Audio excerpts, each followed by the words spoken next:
Hello and welcome to my channel. Let's make it simple. A simple and easy way to learn maths and science. Students, मैंने आपको अपने पिछले जितने भी videos हैं इस वाले चैप्टर के जितने भी पार्ट्स हैं उसमें मैंने ऑलमोस्ट आपका सारा चैप्टर कवर कर दिया है। अब हमने उसमें पढ़ लिया एटम्स मॉलिक्यूल्स क्या है, atomic mass, molecular mass, laws of chemical combination, modern symbols of atoms, ions, that formula unit mass and mole concept. तो लास्ट वाली वीडियो में मैंने आपको मोल कॉन्सेप्ट के बारे में बताया था एंड उसमें कॉन्सेप्ट बताया था आपको। तो अब इस वाले पार्ट में अब हम क्या करेंगे कि that we will cover all the numericals. I try my best कि जितने भी टाइप के अलग अलग टाइप के न्यूमेरिकल्स है for class 9 I will hear. So the first question is here that now what are the number of oxygen atoms present in 2 moles of water? Okay, तो 2 मोल अगर वाटर उसमें कितने ऑक्सीजन एटम है, ठीक है। अब आपको ये मालूम है मोल रेशियो, मोल कॉन्सेप्ट से आपको मालूम है कि 1 मोल ऑफ वाटर में होता है कितने 6.022 इंटू 10⁻23 मॉलिक्यूल्स, है ना। मॉलिक्यूल्स की बात करेंगे तो मॉलिक्यूल्स रहेगा, मॉलिक्यूल्स ऑफ वाटर, ठीक है। अब आपको ये मालूम है कि H2O है, ये एक अगर मॉलिक्यूल है तो इसमें कितने एटम्स हैं, 1 atom of oxygen, you know that, okay, कि एक मॉलिक्यूल में एक एटम है। अगर इतने मॉलिक्यूल्स हैं तो कितने एटम हो जाएंगे, है ना। तो ऑब्वियसली अगर एक मॉलिक्यूल में एक एटम है तो इतने मॉलिक्यूल में कितने, simple unitary method 6.022 into 10⁻23 atoms, क्योंकि मल्टीप्लाई 1 करेंगे तो सेम हो जाएगा, ऑफ ऑक्सीजन, इतने एटम्स हो गए ऑक्सीजन के। तो 2 मोल्स में कितने हो जाएगा, अगर 1 मोल में इतने एटम्स हैं तो 2 मोल्स में कितने हो जाएंगे, 2 मोल्स ऑफ H2O में कितने हो जाएंगे, 6.022 into 10⁻23 multiply by 2 atoms of oxygen, that is 12.044 into 10⁻23 atoms of oxygen।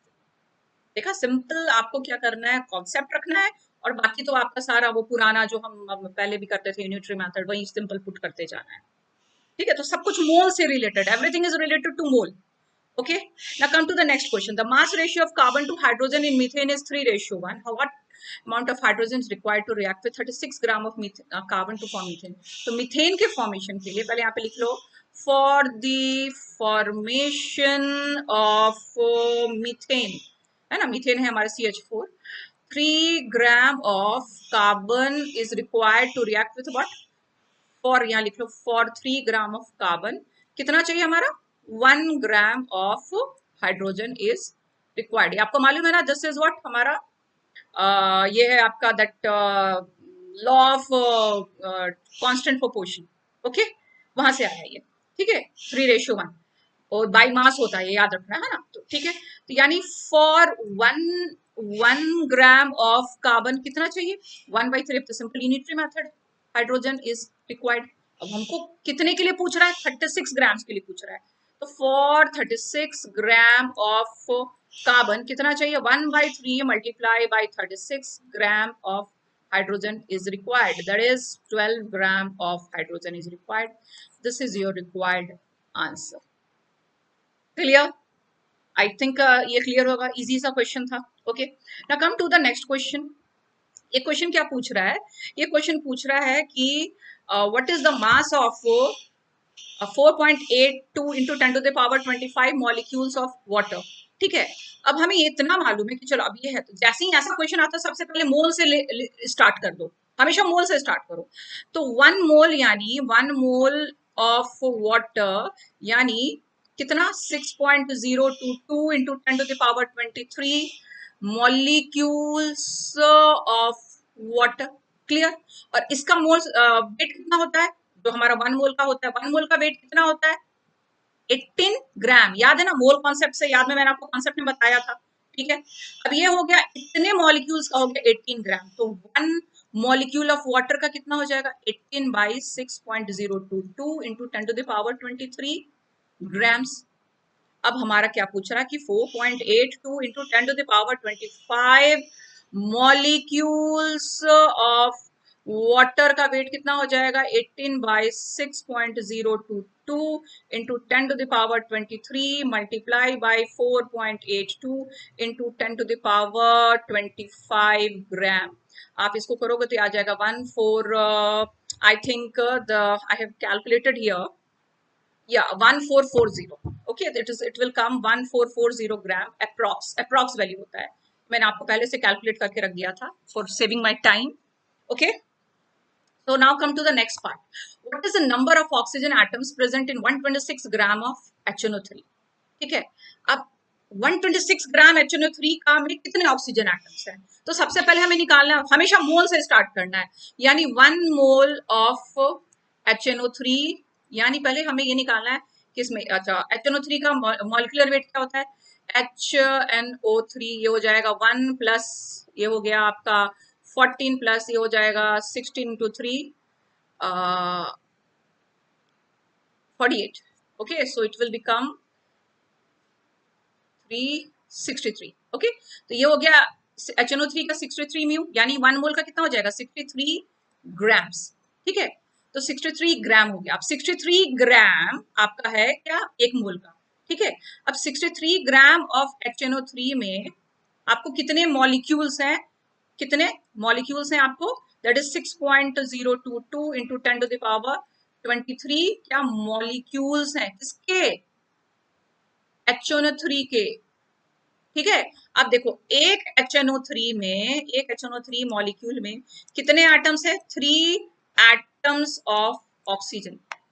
ठीक है, तो अब 63 ग्राम ऑफ HNO3 में कितने ऑक्सीजन एटम्स है, इतना। अगर एक मॉलिक्यूल में 3 ऑक्सीजन एटम है तो इतने मॉलिक्यूल में क्या हो जाएगा, इतना मल्टीप्लाई बाई 3, isn't it? तो ये हो जाएगा 660.18 into 10 to the power 23 atoms of oxygen। अब 63 ग्राम में इतना है तो 1 ग्राम ऑफ HNO3 में कितना हो जाएगा, 18.066 into 10 to the power 23 by 63 atoms of oxygen। अब हमारा कितना पूछ रहा है, 126 ग्राम ऑफ ऑक्सीजन में कितना हो जाएगा, 18.066 into 10 to the power 23 by 63 multiply by 126 atoms of oxygen। ये जाएगा आपका 2 से। Okay, 2 6 are 12, 2 6 are 12, 136.122 into 10 to the power 23 atoms of oxygen। So this will be your answer। Okay, 132, 12, 13, 1, 132। Okay, so this will be your answer। Okay, now come to the next question। The number of hydrogen atom in इतना molecules of water। ठीक है, आपको मालूम है कि 6.022 into 10 to the power 23 यानी ये कितना है, 1 मोल ऑफ वाटर है ना, यानी इसमें कितना मॉलिक्यूल्स है, इसमें है इतना मॉलिक्यूल्स ऑफ वाटर। क्लियर, इतने मॉलिक्यूल्स ऑफ वाटर है। अब इतने मॉलिक्यूल्स ऑफ वाटर में कितना हाइड्रोजन एटम है, इतने मॉलिक्यूल्स ऑफ, अब देखो एक मॉलिक्यूल में 2 हाइड्रोजन एटम है तो इतने मॉलिक्यूल्स में कितने हो जाएंगे, 12.044 एटम्स। मल्टीप्लाई कर दो ना इसमें 2, इसमें सिंपल क्यों मल्टीप्लाई कर दो, तो मैंने डायरेक्ट लिख दिया यहाँ पे एटम्स ऑफ हाइड्रोजन। ठीक है, अब 1 मॉलिक्यूल ऑफ वाटर में कितना हो जाएगा, 12.044 by 6.022 into 10 to the power 23, sorry यहाँ भी हो जाएगा into 10 to the power 23 into 10 to the power 23 atoms of hydrogen. अब ये कट गया, ये कट गया, ये हो गया 2 एटम्स। ओके, अब हमारा कितना पूछ रहा है, 9.033 into 10 to the power 23 molecules of water में कितना हो जाएगा, 2 multiply 9.033 into 10 to the power 23 atoms of hydrogen. ये हो जाएगा 2 3 जा 6, 2 3 जा 6, 0.18 23 atoms of hydrogen। Okay, so this much hydrogen। You can see here how simple, बस आपको कॉन्सेप्ट लगाना है, यूनिटरी मेथड लगाना है, that's it। ये दोनों चीजें आपको बस माइंड में क्लियर होनी चाहिए। Okay, so I've come to the end of my that part। I hope आपको समझ में आया होगा। I've tried my best कि आपको सब कुछ क्लियर कर दूं, and please like and subscribe my channel, and please also comment कि आपको और क्या इम्प्रूवमेंट चाहिए मेरे चैनल में, so that I will try to do more better. And अभी को मोल कॉन्सेप्ट क्लियर हो गया। अगर आप चाहते हैं कि मैं कुछ और भी वीडियोस डालूं तो please tell me, I will surely add. Thanks a lot for watching my channel. Thanks.